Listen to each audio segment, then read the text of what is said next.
다 함께 보겠습니다. 너희도 산돌같이 신령한 집으로 세워지고 예수 그리스도로 말미암아 하나님이 기쁘게 받으실 신령한 제사를 드릴 거룩한 제사장이 될지니라. 9절 다 함께 보겠습니다. 그러나 너희는 택하신 족속이요 왕 같은 제사장들이요 거룩한 나라요 그의 소유가 된 백성이니 이는 너희를 어두운 데서 불러내어 그를 기이한 빛에 들어가게 하시니에 아름다운 덕을 선포하게 하려 하심이라. 아멘. 오늘 제목은 여러분 저다 너무나 잘 아는 기름 부음 받은 자, 기름 부음을 받은 자라는 뜻입니다. 자, 이 뜻이 무슨 뜻인지 아시죠? 나중에 또 물어보겠습니다. 자, 제일 첫 번째 우리 좀 먼저 지금 고난 주간인데 고난에 대한 해석이 너무 중요합니다. 고난은 문제는 어려움은 우리가 이 땅에 사는 눈을 감는 동안에 안 찾아왔으면 좋겠지만 찾아올 수 있고 그 차이는 다양하겠지만 또 지나가야 될 중요한 길입니다. 그래서 여러분과 저는 이 고난을 대할 때마다 그 고난을 대하는 우리들의 대면하는 해석이 너무 중요한 거예요. 맞죠? 우리가 피해가면 더 좋겠지만 안 오면 좋겠지만 그 고난이 마주했을 때 우리를 그 고난에 대한 해석이 하나님 무엇으로 해석합니까? 우리는 우리 마음대로 우리 뭐 그냥 생각대로가 아니라 하나님의 말씀을 붙들고 그 고난에 대해서 해석을 하는데요. 여러분과 저는 이미 답을 알고 있습니다.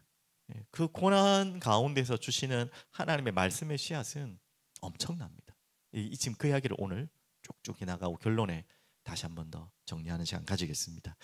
자, 그러면 오늘 여러분 뭐 제목 그대로 너무나 우리가 잘 알고 있는 기름을 부음 받은 자 뜻이 뭐라고요?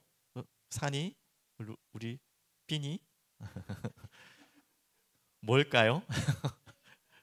그렇죠. 그리스도의 뜻이 뭐라고 그럼 반대로? 방금 이야기했는데 기름을 부음 받은 자의 뜻이 그리스도래. 그리스도의 뜻은 뭐라고요? 그러면 기름 부음 받은 자. 자, 지금 왜 이야기를 하냐면 사도신경 지금 계속하고 있어요. 전능하사 천지를 만드신 하나님 아버지를 내가 믿사오며 그 다음 뭐예요? 우리 아이들 그 외아들 믿사오니 맞죠? 그 외아들 우리 주 예수 그리스도를 믿사오니 지금 한 문장을 지금 계속해서 질문과 대답을 하고 있어요. 그 외아들 우리 주 예수 그리스도를 믿사오니. 저번 주에는 그래서 제일 먼저 뭐였습니까? 예수라는 이름의 뜻이 뭐라고 했습니까? 마태복음 1장 21절에 잘 나와 있죠. 이름의 뜻. 아들의 이름을 예수라 하라. 뭐예요? 자기 백성을 그들의 죄에서 구할자. 한마디로 구원자 예수. 그리고 또 우리가 좀 참고하면 마태복음 1장 23절 처녀가 잉태한 아들 낳으니 그 이름 임마누엘이라. 하나님이 우리와 함께 하신다. 그 뜻이죠. 결국 우리를 구원하셔서 우리와 함께 하신 이름 바로 예수. 자, 그러면 예수 이름 뒤에 반드시 따라서 붙는 호칭이죠. 직분이죠. 뭐라고 오늘? 그리스도. 이 뜻이 무엇인가? 오늘 하이델베르그 요리문답에는 너무나 친절하게 너무나 귀하게 소중하게 여기에 대해서 잘 가르쳐주고 있습니다. 예수란 이름을 저번 주에 가르쳐 주셨고 이번에는요 그 예수란 이름이 반드시 붙여지는 호칭 그리스도라는 직분이 무슨 말인지 답은 방금 받았습니다. 뭐라고 했습니까? 다시 한번 질문부터 볼게요.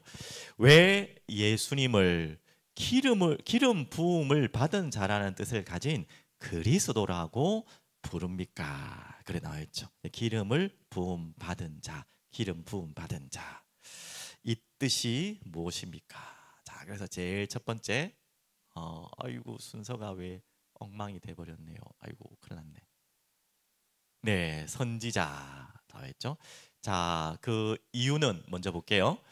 예수님을 성부 하나님께서 세우시고 성령께서 기름을 부으심으로 우리의 가장 큰 선지자와 교사가 되셔서 우리의 구속에 대한 하나님의 오묘한 경륜과 뜻을 우리에게 완전하게 계시해 주시며 뭐 우리 교회 성도님들은 너무 잘 아는 내용이기 때문에 그것을 저렇게 표현했습니다. 한마디로 그리스도 기름을 부음 받은 자라는 의미를 허락한 이름의 뜻이 뭔지 알죠? 왕, 제사장, 선지자. 지금 선지자부터인데 선지자, 제사장, 왕에게 임명할 때 기름을 부었어요. 그 기름 부음 받은 자의 뜻인데, 그럼 첫 번째 그리스도의 뜻은 뭐라고요? 예, 선지자라는 뜻인데 큰 선지자라는 뜻입니다. 저게 말씀이 아니죠. 요리문답에 대한 답처럼 예수님을 성부 하나님께서 세우시고 성령께서 기름을 부으심으로 뭐라고 했습니까? 우리의 가장 큰 선지자와 교사가 되셔서 우리의 구속에 대한 그 무엇을 가르친다는 말이죠. 선지자가 곧 교사라는 뜻과 비슷한데요. 우리의 구속, 구원에 대한 하나님의 오묘한 경륜과 뜻을 우리에게 완전하게 계시 알려주신다는 거예요. 그 역할이 무슨 역할이라고요? 선지자. 그래서 큰 선지자. 구약에 나온 선지자와 구별되어 있잖아요. 그래서 그냥 선지자가 아니라 큰 선지자, 다른 선지자를 말하고 있습니다. 그래서 성경 구절에 한번 이렇게 나와 있습니다. 분명히 나와 있죠. 다 함께 읽어보겠습니다. 모세가 말하되 주 하나님이 너희를 위하여 너희 형제 가운데서 나 같은 선지자 하나를 세울 것이니 너희가 무엇이든지 그의 모든 말을 들을 것이라. 분명히 나와 있죠. 이렇게 큰 선지자로. 자, 그래서 어떤 역할을 하신다고요? 요한복음 1장 18절에 나옵니다. 본래 하나님을 본 사람이 없으되 아버지 품속에 있는 독생하신 하나님이 나타내셨느니라. 그래서 무엇을 알려주시는 거죠? 큰 선지자가 하나님 아버지를 알게 하시고 하나님 아버지를 나타내 주시는 분이 바로 예수, 바로 그리스도, 큰 선지자의 역할입니다. 그리고 한 구절만 더 보면요, 이제부터는 너희를 이제는 종이라 하지 아니하리니 종은 주인이 하는 것을 알지 못함이라 너희를 이제는 친구라 하였으니 내가 내 아버지께 들은 것을 다 너희에게 알게 하였습니다. 얼마나 귀한 일입니까? 아버지께 들은 이야기를 예수님이 우리에게까지 역할을 감당할 수 있도록 다 알게 해주겠다는 거예요. 아버지가 어떤 분이시고 아버지의 말씀이 어떤 분이시고 아버지를 어떻게 우리가 만나는지 여기에 대해서 모든 걸 알게 해주실 분이 누구라고요? 선지자. 그 가운데서도 큰 선지자. 자, 또 있죠. 또 우리가 알고 있는 그리스도에 대한 답 알고 있죠. 두 번째는 유일한 대제사장입니다. 그냥 제사장이 아니라 유일한 대제사장.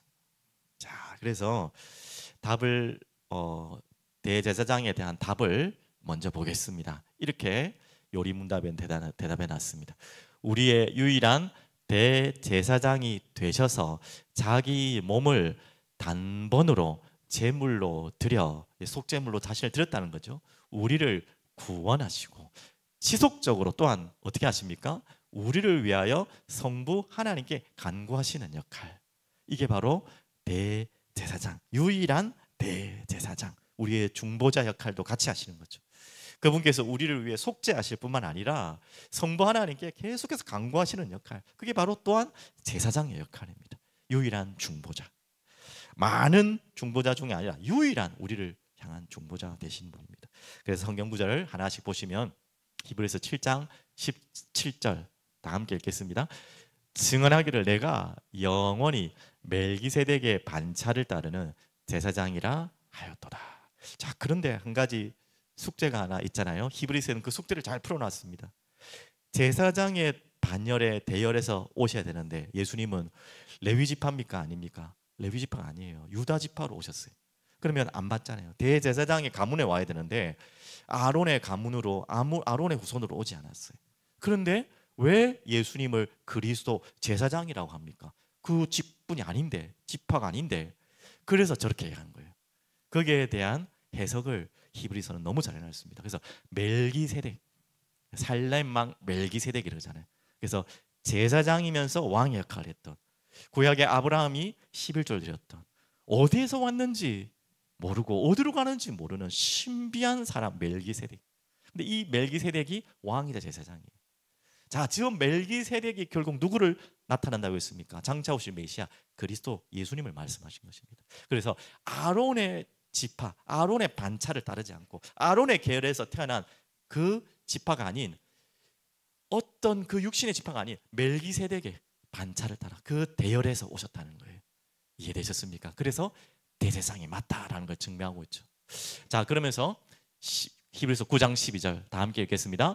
염소와 송아지의 피로 하지 아니하고 오직 자기의 피로 영원한 속죄를 이루사 단번에 성소에 들어가셨느니라. 히브리서에 너무 귀한 말씀들이 많은데 좀 많지만 한 구절 한 구절 같이 보겠습니다. 히브리서 10장 11절 14절 다 같이 보겠습니다.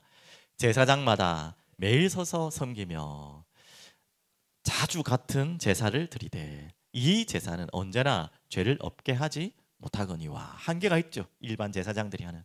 그래서 아론의 반차를 따른 대열에 온 제사장과 구별되는 유일한 대제사장이에요. 그래서 어떤 일을 하셨습니까? 12절 오직 그리스도는 죄를 위하여 영원한 제사를 드리시고 하나님 우편에 앉아서 계속 드려지는 그 한계 있는 제사가 아니라 이제 단번에 영원한 한 제사를 드리시고 13절에 그 후에 자기 원수들을 자기 발등상이 되게 하실 때까지 기다리시더니 나니 그가 거룩하게 된 자들을 한 번의 제사로 영원히 온전하게 하셨느니라. 유일한, 그래서 대제사장, 과거에 많은 대제사장의 역할을 했던 아론의 대열에 왔던 그런 대제사장과 완전히 구별된 유일한 대제사장으로 단번에 영원한 속죄를 주신 대제사장이다, 그 말씀을 하시죠. 그러면서 아까 전에 또 한 가지 대제사장의 역할이 있다 했죠. 뭐라고 했습니까? 유일한 뭐 했죠? 또 중보자 역할을 하고 있는 거예요. 그래서 이 말씀까지 누가 정죄하리요? 죽으실 뿐 아니라 다시 살아나신 이는 그리스도 예수시니 그는 하나님 우편에 계신 자요 우리를 위하여 뭐 하십니까? 간구하시는 자신이라. 이 대제사장의 역할이 우리 속죄하실 뿐만 아니라 우리의 이 연약한 우리들을 위해서 성령과 함께, 성령도 우리를 위해 간구하시지만 예수님이 보혜사로, 첫 번째 보혜사가 예수님입니다. 또 다른 보혜사가 성령님이시고요. 그래서 우리를 위해 뭐 하신다고요? 간구하시는 거예요. 그래서 우리는 예수 그리스도 이름을 붙들고 기도하는 것입니다. 예수님이 우리를 위해 기도하고 계세요. 중보자, 유일한 중보자. 그래서 뭐 이건 좀 해석의 여지가 있지만 우리가 중보기도라는 말도 조심해서 쓰라고. 어떤 분은 그러고 어떤 분은 괜찮다 하는데 저는 모르겠지만 근데 성경의 근거로는 좀 맞는 것 같아요. 우리가 뭐 여러분들을 위해 제가 또 중보기도를 하잖아요. 근데 이거는 어떻게 보면 도구라는 표현이 맞고요. 우리를 중보하실 수 있는 유일한 분은 예수님이에요. 저는 예수님의 이름을 붙잡고 여러분들을 위해 기도하는 거죠. 그 도구라는 표현이 어떻게 보면 더 맞죠. 그래서 예수님 자신이 직접 우리를 위해 직접 중보하시는 유일한 중보자 되시는 분입니다. 그 역할이 또 유일한 대제사장의 역할이고요. 자, 그러면서 이제 세 번째, 여러분 잘 아는 그리스도 아시죠? 왕은 왕인데 어떤 왕이다? 영원하신 왕, 참 큰 선지자, 그리고 유일한 대제사장, 그리고 영원하신 왕. 그 설명이 아까 앞으로 넘어가 버려가지고 제가 읽어드릴게요. 이 왕에 대한 답은 이렇습니다. 어떻게 요리문답에는 나와 있냐면 또한 우리의 영원하신 왕이 되어서 말씀과 성령으로, 잘 들으셔야 돼요, 우리를 다스리시며. 우리 왕의 역할이 뭐냐 이 말이에요. 그렇죠? 말씀과 성령으로 우리를 다스리시는 직분이 바로 왕의 직분입니다. 그리고 그의 구속으로 말미암아 우리에게 주신 자유 안에서 우리를 지키시고 보호하시기 때문입니다. 자, 요리문답에 나오는 영원하신 왕의 역할 이해하셨죠? 맞죠? 어떻게 하신다고요? 말씀과 성령으로 우리를 다스리시고 그의 구속으로 말미암아 우리에게 주신 자유 안에서 우리를 지키시고 보호하시는 역할, 그게 바로 영원하신 왕의 역할입니다. 이 안에 당연히 사단을 꺾는 왕의 역할도 있는 것이죠. 맞죠? 전체적으로는 다스리시고 보호하시고 지키시는 그 왕의 역할을 우리가 기억해야 되겠죠. 자, 그러면 한 구절 한 구절씩 성경을 보겠습니다. 아, 나와 있네요. 아까 앞에 있었는데 또 나왔네요. 자, 한 번 더 볼게요. 그러면 또한 우리의 영원하신 왕이 되어서 말씀과 성령으로 우리를 다스리시며 그의 구속으로 말미암아 우리에게 주신 자유 안에서 우리를 지키시고 보호하시기 때문입니다. 요리문답에는 왜 그리스도 기름 부음 받은 자라는 뜻을 가졌습니까? 그리스도라고 왜 부릅니까? 라는 답을 제가 선지자, 제사장, 왕 세 가지를 나누어서 지금 답을 저렇게 나눈 것입니다. 자, 그러면 성경 구절 다 함께 보겠습니다. 자, 다 같이 볼게요. 시온 딸에게 이르기를 내 왕이 내게 임하나니 그는 겸손하여 나귀 곧 멍에 매는 짐승의 새끼를 탓도다 하라 하였니라. 자, 예수님의 모습을 이야기하고 있죠. 또 말씀하고 있습니다. 예수께서 나와 말씀하여 이르시되 하늘과 땅의 모든 권세를 내게 주셨으니까 하늘과 땅의 모든 권세를 가지신 영원하신 왕이라는 것이죠. 그리고 19절 그러므로 너희는 가서 모든 민족을 제자로 삼아 아버지와 아들과 성령의 이름으로 세례를 베풀고 내가 너희에게 분부한 모든 것을 가르쳐 지키게 하라. 볼지어다 내가 세상 끝날까지 너희와 항상 함께 있으리라 하시니라. 이게 왕의 역할이에요. 이렇게 권세를 가지신 분이 여러분을 보호하고 다스리시고 함께 하시겠다는 거예요.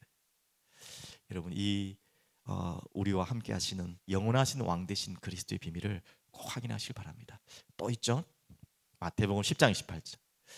요한복음 10장 28절 다 함께 읽겠습니다.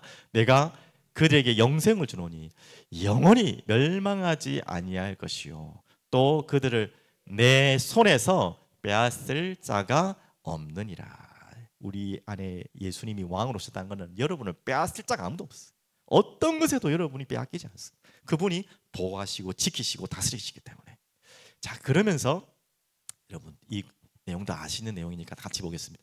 내가 또 들으니 하늘에 큰 음성이 있어 이르되 이제 우리 하나님의 구원과 능력과 나라와 또 그의 그리스도의 권세가 나타났으니 우리 형제들을 참소하던 자 마귀죠. 곧 우리 하나님 앞에서 밤낮 참소하던 자가 쫓겨났고 11절 또 우리 형제들이 어린 양의 피와 자기들이 증언하는 말씀으로서 그를 이겼으니 그들은 죽기까지 자기들의 생명을 아끼지 아니하였도다.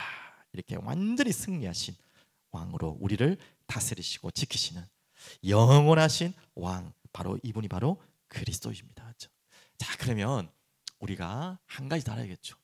이 그리스도를 안다면 우리가 그리스도인이 무엇인지 알아야겠죠. 그래서 뭐 크리스찬 그렇게 하는데 가장 소중한 우리를 향한 뭐라고 해야 되나요? 호칭입니까? 네, 그리스도인. 그리스도인. 자, 그러면 질문부터 한번 보겠습니다. 질문이 뭐 말 그대로입니다. 왜 교회 다닌 사람을 예수 믿는 사람을 그리스도인이라고 불립니까? 이 말이죠. 그 그리스도인이라고 불리는 이유 알아야겠죠. 자, 여기에 대한 답이 아주 중요한데요. 답을 지금 바로 말씀드리겠는데 바로 이렇게 했기 때문에 불립니다는 말도 되겠지만 그리스도인은 이렇게 사는 사람이 그리스도인입니다. 바로 이런 자가 그리스도인이라는 답이 같이 포함되어 있어요. 자, 잘 한번 보시길 바랍니다. 이거 조금 잘렸네요. 그래도 보이시죠? 다 함께 보겠습니다. 믿음으로 나는 그리스도와 한 지체가 되어 그의 기름 부음에 동참하였기 때문입니다. 자, 저기 첫 번째 문장이죠. 왜 우리를 그리스도인이라 부르냐 하면 그리스도와 한 지체가 되었죠. 감사하죠. 그리스도가 머리시 되시고 우리는 몸이 된 한 지체가 됐잖아요. 어떻게 됐다고 그래 저렇게? 그의 기름 부음에 동참했다는 거예요. 그분이 기름 부음을 받았고 우리가 거기에 동참한 야, 참 이런 진짜 이런 영광이 됐습니까? 이런 참 대단한 진짜 우리에게 어떻게 이런 일이 있습니까? 그래서 우리가 그리스도인이라는 감히 호칭을 받을 수 있는 거예요. 그래서 내가 기름 부음을 받음으로써 구주의 이름을 고백하고 자 이렇게 동참했다는 말은 자 제가 나눠졌는데요. 구주의 이름을 고백하는 것이 우리가 그리스도가 기름 부음 받은 것처럼 우리 또한 기름 부음 받아서 예수님을 주로 하나님을 아버지로 고백할 수 있는 성령의 기름 부음 받는 거예요. 그래서 나 자신을 그에게 감사의 산제사를 드려서 이제 우리의 삶이죠. 현재 삶에서 자유로운 양심을 가지고 죄와 마귀에 대항하며 그리스도인의 삶을 살며 장차 그리스도와 함께 영원히 만물을 다스리게 됩니다. 제가 이제 슬러시를 나눈 부분이 세 가지로 정리되어 있습니다. 세 가지를 정리해서 좀 답을 드릴게요. 그래서 제일 첫 번째 기름 부음에 동참했다 이렇게 나왔죠. 엄청난 일이죠. 그래서 기름 부음에 동참했다는 말은 성령께서 또한 우리에게 기름 부음 주셔서 예수를 그리스도라 예수를 주라 그것과 함께 하나님을 아버지라 고백할 수 있는 어마어마한 자리로 우리를 부르신 것입니다. 그래서 우리는 그리스도인이라고 감히 우리를 호칭할 수 있는 그런 자격을 얻은 것입니다. 자, 그래서 한번 보겠습니다. 사도행전 2장 17절 어떻게 우리가 기름을 부음 받았는지 성령의 기름을 받았죠. 하나님이 말씀하시기를 말세에 내가 내 영을 모든 육체에 부어주리니 너희의 자녀들은 예언할 것이요 너희의 젊은이들은 환상을 보고 너희의 늙은이들은 꿈을 꾸리라. 요엘서 2장 28절의 말씀이 마가다락방에 사도행전 2장 1절에 4절 나온 것처럼 그 말세에 임하실 성령이 임하셨다는 거예요. 저렇게 우리 가운데 지금 오늘 여러분과 저에게 임하였다는 것입니다. 그래서 성령의 기름을 부어받았어요. 자, 그래서 27절에는 이렇게 말씀하고 있습니다. 너희는 주께 받은 바 기름 부음이 너희 안에 가나니 아무도 너희를 가르칠 필요가 없고, 이 오해하시면 안 되죠. 우리 요한일서 배울 때 아마 기억나실 것입니다. 그래서 우리가 아이고 누구 말도 안 듣겠다, 목사님 말씀 안 듣겠다 이 말이 아니에요. 맞죠? 성령께서 직접 가르쳐 주신다는 거예요. 여러분, 오직 그의 기름 부음이 모든 것을 너희에게 가르치며 또 참되고 거짓이 없으니 너희를 가르치신 그대로 주 안에 가라. 여러분, 이렇게 기름 부음을 받은, 성령의 기름을 부음 받은 사람들입니다. 자, 그래서 우리가 아까 말했죠. 이 성령의 기름 부음에 동참한 자들의 특징이 무엇입니까? 또 당연히 되어질 일이 있죠. 예수를 주로 그리스도로 고백하게 되고 하나님을 나의 아버지로 고백할 수 있는 은혜가 임했습니다. 저렇게요. 네가 만일 내 입으로 예수를 주로 시인하며 저 자체가 이미 성령의 기름 부음 받은 자만이 가능한 거죠.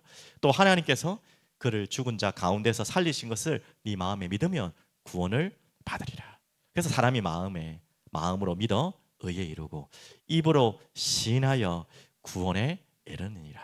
여러분, 이렇게 동참하게 되었습니다. 그래서 여러분, 오늘 읽었던 또 본문처럼 너희는 왕 같은 제사장, 그의 거룩한 나라, 그의 소유된 백성, 여러분을 어두운 데 불러내어 그의 귀한 빛에 들어가게 하시니에 이 덕을 선포하게 하려 하는 왕, 제사장, 선지자, 이 그리스도의 비밀을 가진 그리스도인에 동참하는, 그리스도의 기름 부음에 동참한 자로 여러분 불렀다니까요. 제사장으로 맞죠. 그러면서 이제 이 그리스도의 기름 부음에 동참한 자들의 삶이죠. 그러면 산제사로 드려지는, 아까 전에 요리문답에 잘 이렇게 나와 있죠. 이렇게 여러분이 예수 그리스도를 고백한 그리스도의 기름 부음에 동참한 자라면 나 자신을 그에게 감사의 산제사로 드려서 현재 삶에서 자유로운 양심을 가지고 죄와 마귀와 대항하며 그리스도인의 삶을 살며 장차 그리스도와 함께 영원히 만물을 다스리게 되는 그 축복을 우리에게 허락하셨습니다. 이게 그리스도인이에요. 여러분, 이렇게 살아가야 되는 것이 당연한 것이고 살아가는 것이고 또 하나님 그렇게 살게 하실 것입니다. 자, 로마서 12장 1절.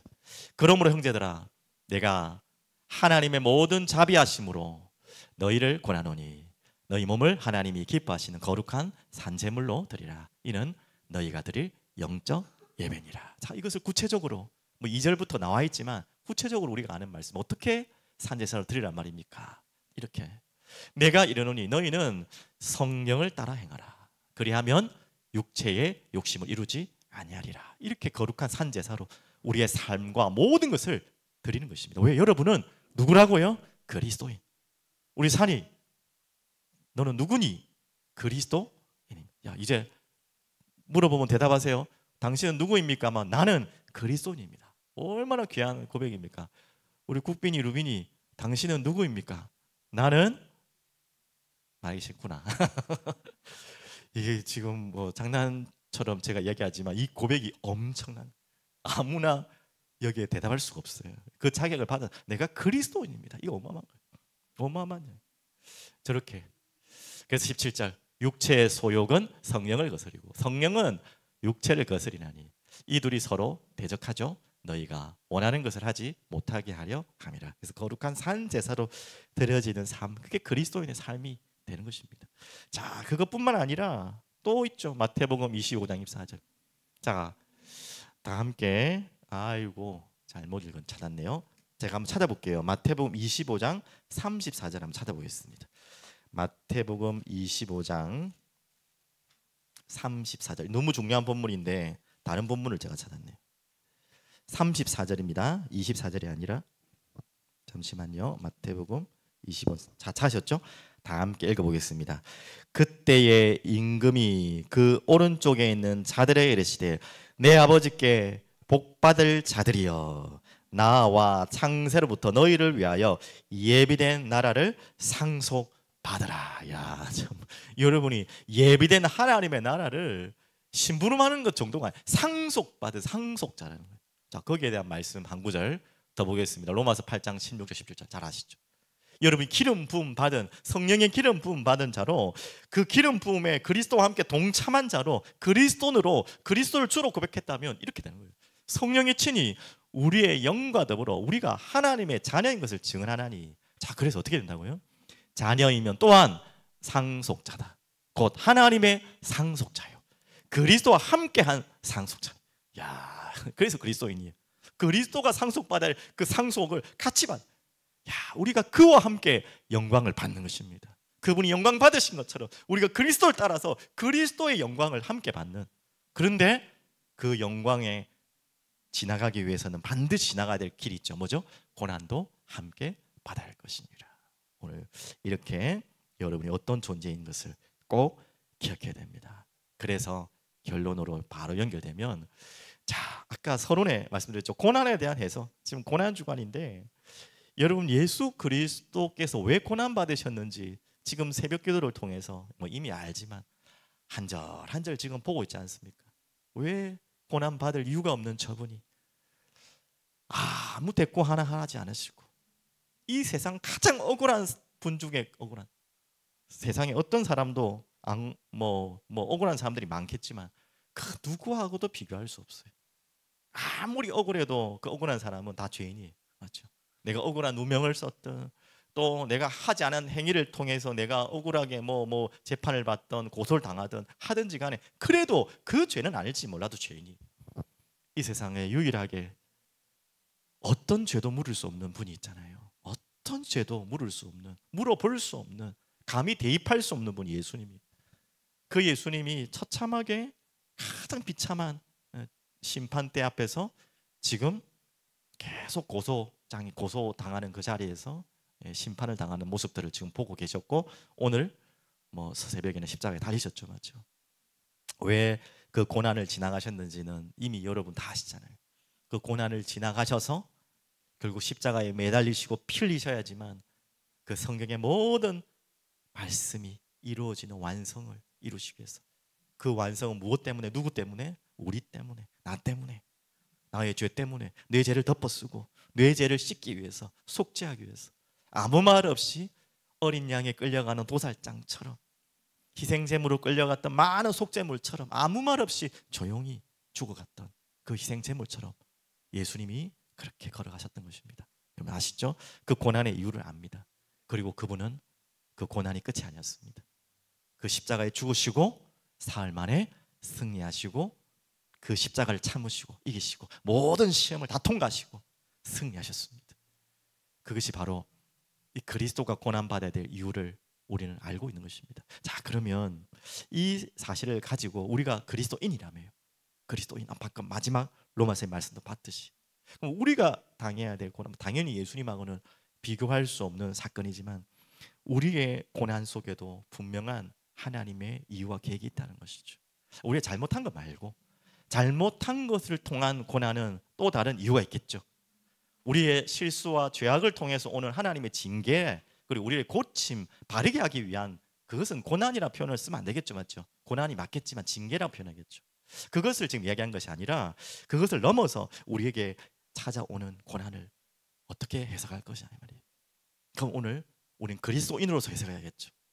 그리스도께서 걸어갔던 그 고난을 우리가 해석할 수 있는 것처럼, 그러면 우리가 잘못한 것 없이 이유를 모르고 찾아오는 고난에는 분명히 중요한 계획이 답이 있다는 것입니다. 자, 그래서 이번 주에 받은 말씀처럼 우리의 마음밭이 기경되어지는 딱딱한 굳은 마음을 뒤집어야 돼. 뒤집어줘야지. 한 번씩 뒤집어줘야지. 미생물이 들어오고 공기도 들어오고, 그리고 그거 뒤집어 봐야지 그 안에 돌이 있다는 거, 가시가 있다는 걸 알죠. 그래서 말씀이 뿌리 내리지 못하게 했던 돌짝을 제거하고, 말씀이 뿌리 내려서 자라는데 자라는 동안에 계속 햇빛을 가리고 삐딱삐딱하게 잘못 자라게 하는 가시와 그 모든 것들, 세상 염려 유혹이라 그랬죠. 그리고 이 모든 것들이 뭐라고 합니까? 이젠 제거될 수 있도록 우리가 그 고난에 대한 해석을 잘해야겠죠. 그래서 우리에게 이 모든 일은 무엇을 위한 일입니까? 그리스도인으로서 그리스도의 말씀의 씨앗을 품을 수 있는 가장 좋은 기회입니다. 그게 하나님 우리를 향한 고난을 향한 해석이라고 했으면 돼요. 그래서 뭐 우리가 잘못한 부분들은 당연히 치유해 나가시고 바꿔 가시겠지만, 하나님께서 우리에게 정말 원하시는 것은 그 고난을 통해서 이 그리스도의 생명의 말씀을 여러분께 깊이 기경하는 거예요. 기경해서 심으시려고 하는 하나님의 가장 좋은 계획입니다. 이유 없는 고난은 없어요. 여러분은 이유를 모를 뿐이지 반드시 있어요. 그 이유는 반드시 하나님은 선한 계획으로 이끌어 가십니다. 반드시 그걸 기억하셔야 됩니다. 그래서 우리 두 구절 앞에 나와 있는데 두 구절을 한번 찾아보겠습니다. 로마서 10장 17절 다 함께 찾아보겠습니다. 로마서 10장 17절. 오늘 여러분에게 이유를 모르는 고난과 해석할 수 없는 문제 속에 있는 분들이 있다면 오늘 이 기회를 꼭 삼으십시오. 10장 17절 다 함께 읽겠습니다. 그러므로 믿음은 들음에서 나며 들음은 그리스도의 말씀으로 말미암았느니라. 자, 그리스도의 말씀의 씨앗이 잘 심겨질 수 있도록 내 마음이 지금 내 상황이 내 환경이 뒤집어지는 상황이다. 결코 지금 내게 어려운 상황이 아니다. 이 그리스도의 말씀이 곧 무엇입니까? 베드로전서 한 번 더 볼게요. 2장 23절. 베드로전서 2장 23절. 도대체 이 씨앗이 얼만큼 소중한 것이고 얼만큼 중요한 것이길래 이 밭을 뒤집어 엎을 만큼 우리에게 고난까지도 허락하실 만큼 그렇게 우리에게 심겨지길 원하십니까? 자, 베드로전서 2장 23절 다 읽겠습니다. 너희가 거듭난 것은 썩어질 씨로 된 것이 아니요. 1장 죄송합니다. 자꾸 이게 제가 제일 착각 많이 하는데 2장 위에 있다고 자꾸 2장으로 생각하는데 1장 23절입니다. 다 함께 읽겠습니다. 너희가 거듭난 것은 썩어질 씨로 된 것이 아니요 썩지 아니할 씨로 된 것이니. 자, 우리에게 있는 씨는 무엇입니까? 썩지 아니할 영원한 씨, 살아있고 항상 있는 하나님의 말씀으로 되었느니라. 그러면서 24절. 그러므로 모든 육체는 풀과 같고 모든 영광은 풀의 꽃과 같으니. 풀은 마릅니다. 꽃은 떨어집니다. 하지만 오직 주의 말씀은 세세토록 있도다. 그래서 하나님이 우리에게 심으려고 하는 말씀의 씨앗은 고난까지도 허락하시면서 심으려고 하는 그 말씀은 영원한 것이기 때문이에요. 잠시 피었다가 지어버리는 꽃이나 풀 같은 그런 잠시 여러분에게 좋은 것 주려고 여러분 마음을 뒤집고 고난을 주는 게 아니에요.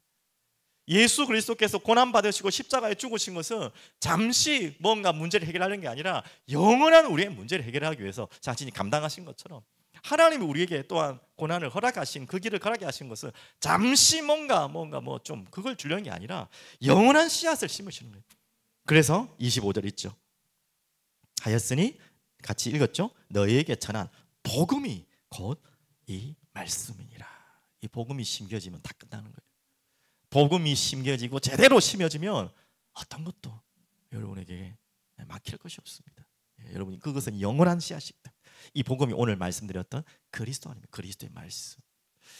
오늘 우리 아이들 마음속에 여러분 마음밭에 이 십자가를 통과하신 이기신 그 그리스도의 말씀의 씨앗이 깊이 그리고 촉촉한 밭에 뒤집어졌던 그 고난 같지만 힘든 밭이 이게 힘든 것 같지만 그 안에 씨앗이 심겨질 수 있도록 하나님께서 허락하신 소중한 계획이다. 그렇게 붙잡으시고 오늘 승리하시는 고난 주간을 지나가는 여러분 되기를 간절히 기도합니다. 기도하겠습니다. 전능하신 하나님 아버지 감사합니다. 찬양합니다. 오늘 고난 주간 금요일로 주님께 영광 돌립니다.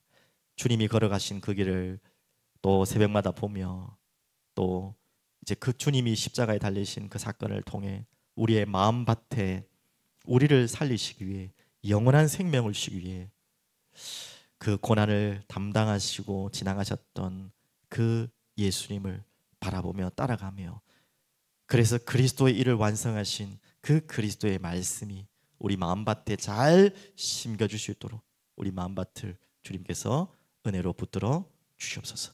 오늘도 주님 앞에 엎드리며 기도합니다. 간구합니다. 주님 성령으로 우리 마음 가운데 역사하여 주옵소서. 살아계신 예수 그리스도 이름으로 기도드립니다. 아멘.